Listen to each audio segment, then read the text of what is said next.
States. Richard, I will start with you.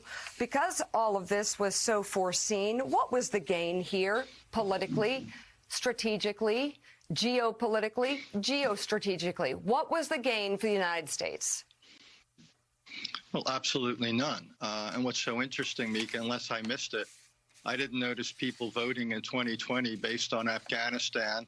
And when people were going into the streets protesting, it was about police and George Floyd, not about the American involvement in Afghanistan.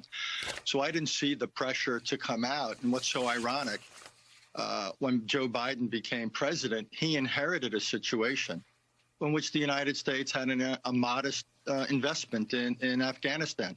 We had come down from 100,000 troops to 3,000 troops. Our role had been severely circumscribed. There hadn't been a combat fatality since February 2020.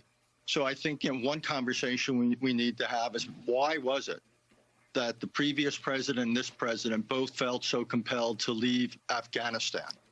That, to me, is one of the big questions. What I don't think is debatable is how we did it. This is a fiasco. This is, a big part of life is execution or implementation, and this is just malpractice. This has just been a fiasco by any and every measure. But I think the bigger policy questions for today are, why was it we were unwilling to sustain a small presence that seemed to provide a kind of anchor or foundation, not for winning a war, not for bringing peace, but simply for avoiding what we're now seeing on our screens? Why was that considered untenable? And I think down the road, Mika, I think it's useful to have a bigger conversation about the last 20 years. What did the United States try to accomplish in Afghanistan? Did we overreach? Did we go about it the wrong way? Perhaps we underreached at times. But I think right now the big question is why two administrations in a row felt compelled to leave. It's enough to make you question the value of bipartisanship. I would actually think the agreement we signed with the Taliban in February 2020 was a disaster. It undermined the Afghan government. It asked virtually nothing of the Taliban in exchange for our withdrawal.